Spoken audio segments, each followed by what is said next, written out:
ہم نے اپنی 1400 سالہ تاریخ میں اغیار کو اتنا فتح نہیں کیا جتنا ہم ایک دوسرے کو فتح کرتے رہے۔ آپ کو شاید یہ جان کر حیرت ہو کہ مسلمانوں نے دنیا کا 95% علاقہ اسلامی عروج کی پہلی صدی میں فتح کر لیا تھا۔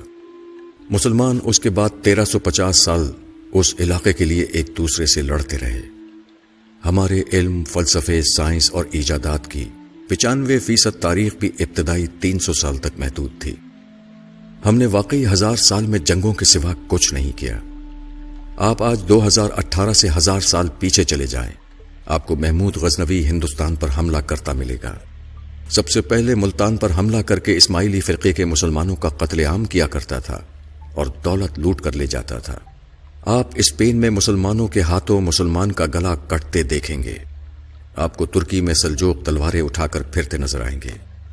آپ کو عرب میں لاشیں بکھری ملیں گی، شیعہ سنی اور سنی شیعہ کے سر اتارتے نظر آئیں گے۔ مسلمان مسلمان کو فتح کر رہا ہوگا، مسلمان مسلمانوں کی مسجدیں جلاتے دکھائی دیں گے، اور آپ مومنوں کے ہاتھوں میں مومنوں کے سروں کے مینار بنتے دیکھیں گے۔ آپ 1018 سے آگے آتے چلے جائیں، آپ کے سارے طبق روشن ہوتے چلے جائیں گے۔ آپ کو مسلمان مسلمان کو قتل کرتے اور قتال کے درمیان وقفے میں حرام خوری کرتے نظر آئیں گے۔ ہم نے اس کے بعد باقی 1000 سال تک حرام خوری کے سوا کچھ نہیں کیا۔ عالم اسلام 1000 سال سے کنگھی سے لے کر نیل کٹر تک ان لوگوں کا استعمال کر رہا ہے جنہیں ہم دن میں 5 بار بد دعائیں دیتے ہیں۔ آپ کمال دیکھیے، ہم مسجدوں میں یہودیوں کے پنکھے اور اے سی لگا کر، عیسائیوں کی ٹوٹیوں سے وضو کر کے، کافروں کے ساؤنڈ سسٹم پر اذان دے کر اور لا دینوں یعنی چائنا کی جائے نمازوں پر سجدے کر کے ساری دنیا کے لا دینوں کی بربادی کے لیے بد دعائیں کرتے ہیں۔ ہم ادویات بھی یہودیوں کی کھاتے ہیں، بارود بھی کافروں کا استعمال کرتے ہیں، اور پوری دنیا میں اسلام کے غلبے کے خواب بھی دیکھتے ہیں۔ آپ کو شاید یہ جان کر حیرت ہوگی کہ ہم خود کو دنیا کی بہادر ترین قوم سمجھتے ہیں، لیکن ہم نے پچھلے 500 برسوں میں کافروں کے خلاف کوئی بڑی جنگ نہیں جیتی۔ ہم 5 صدیوں سے مار اور صرف مار کھا رہے ہیں۔ پہلی جنگ عظیم سے قبل پورا عرب ایک تھا، یہ خلافت عثمانیہ کا حصہ ہوتا تھا۔ یورپ نے 1918 میں عرب کو 12 ملکوں میں تقسیم کر دیا اور دنیا کی بہادر ترین قوم دیکھتی کی دیکھتی رہ گئی۔ ہم اگر جنگجو تھے، ہمارا اگر لڑنے کا 1400 سال کا تجربہ تھا، تو ہم کم از کم لڑائی ہی میں پرفیکٹ ہو جاتے، اور کم از کم دنیا کے ہر ہتھیار پر میڈ بائی مسلم کی مہر ہی لگ جاتی، اور ہم اگر دنیا کی بہادر ترین فوج ہی تیار کر لیتے تو ہم آج مار نہ کھا رہے ہوتے۔ آج کم از کم عراق، لیبیا، مصر، افغانستان اور شام انسانی المیہ نہ بن رہے ہوتے۔ آپ اسلامی دنیا کی بدقسمتی ملاحظہ کیجیے۔ ہم لوگ آج یورپی بندوقوں، ٹینکوں، توپوں، گولوں، گولیوں اور امریکی جنگی جہازوں کے بغیر، ان کی وار ٹیکنالوجیز کی مدد کے بغیر خانہ کعبہ کی حفاظت بھی نہیں کر سکتے۔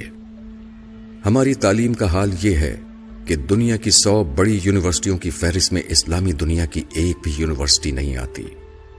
ساری اسلامی دنیا مل کر جتنی ریسرچ پیپر تیار کرتی ہے، وہ امریکہ کے ایک شہر بوسٹن میں ہونے والی ریسرچ کا نصف بنتا ہے۔ پوری اسلامی دنیا کے حکمران علاج کے لیے یورپ اور امریکہ جاتے ہیں۔ یہ اپنی زندگی کا آخری حصہ یورپ، امریکہ، کینیڈا اور نیوزی لینڈ میں گزارنا چاہتے ہیں۔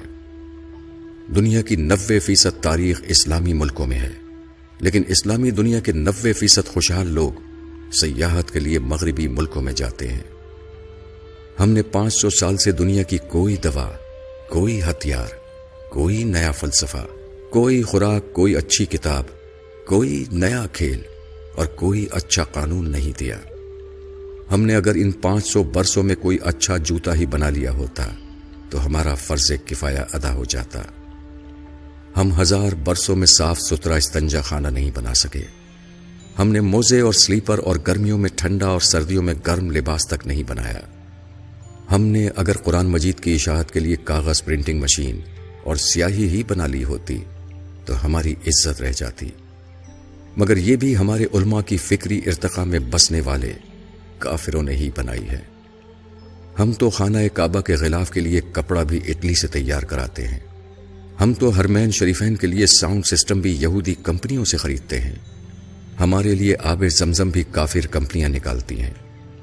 ہماری تسبیحات اور جائے نمازیں بھی چین یعنی ایک لادین ملک سے آتی ہیں، اور ہمارے احرام اور کفن بھی جرمن مشینوں پر تیار ہوتے ہیں۔ ہم مانیں یا نہ مانیں، لیکن یہ حقیقت ہے کہ دنیا کے 1.5 ارب مسلمان صارف سے زیادہ اہمیت نہیں رکھتے۔ یورپ زندگی کی نعمتیں ایجاد کرتا ہے، بناتا ہے، اسلامی دنیا تک پہنچاتا ہے، اور ہم استعمال کرتے ہیں، اور اس کے بعد بنانے والوں اور ایجاد کرنے والوں کو آنکھیں نکالتے ہیں اور ان پر لاکھوں مرتبہ لعنت و ملامت بھیج کر سر فخر سے بلند کرتے ہیں۔ آپ یقین کیجئے، جس سال آسٹریلیا اور نیوزی لینڈ نے سعودی عرب کو بھیڑیں دینے سے انکار کر دیا، اس سال مسلمان حج پر قربانی نہیں کر سکیں گے، اور جس دن یورپ اور امریکہ نے اسلامی دنیا کو گاڑیاں، جہاز اور کمپیوٹر بیچنا بند کر دیے، ہم اس دن گھروں میں محبوس ہو کر رہ جائیں گے۔ ہم شہر میں نہیں نکل سکیں گے۔ یہ ہم ہیں اور یہ ہماری اوقات۔ لیکن آپ کسی دن اپنے دعوے سن لیں، آپ ان نوجوانوں کے نعرے سن لیں جو میٹرک کا امتحان پاس نہیں کر سکے، جنہیں پیج تک لگانا نہیں آتا، مگر جس دن ان کے بوڑھے والد کی دہاڑی نہ لگے، اس دن ان کے گھر چولہا نہیں جلتا۔ آپ ان کے نعرے، ان کے دعوے سن لیجئے۔ یہ لوگ پوری دنیا میں اسلام کا جھنڈا لہرانا چاہتے ہیں، یہ اغیار کو نیست و نابود کرنا چاہتے ہیں۔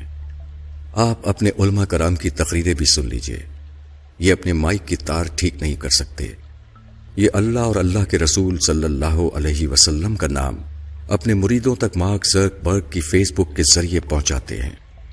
یہ لوگوں کو تھوکنے کی تمیز تک نہیں سکھا سکے۔ یہ آج تک ابن تیمیہ، ابن کثیر، امام غزالی اور مولانا روم سے آگے نہیں بڑھ سکے۔ پورے عالم اسلام میں ایک بھی ایسا شخص نہیں جو ابن عربی کو سمجھنے کا دعویٰ کر سکے۔ ابن حشام اور ابن اسحاق بھی ہم تک آکسفورڈ پرنٹنگ پریس کے ذریعے پہنچے تھے، اور ابن رشد بھی ہمیں یورپ کے اسکالرز نے سمجھایا تھا۔ لیکن آپ علماء کرام کی تقریریں سن لیں، آپ کو محسوس ہوگا نعوذ باللہ، نعوذ باللہ، پوری کائنات کا نظام مولانا اللہ دتہ چلا رہے ہیں۔ یہ جس دن حکم دیں گے اس دن سورج طلوع نہیں ہوگا، اور یہ جس دن فرما دیں گے اس دن زمین پر اناج نہیں اگے گا۔ ہم نے آخر آج تک کیا کیا ہے؟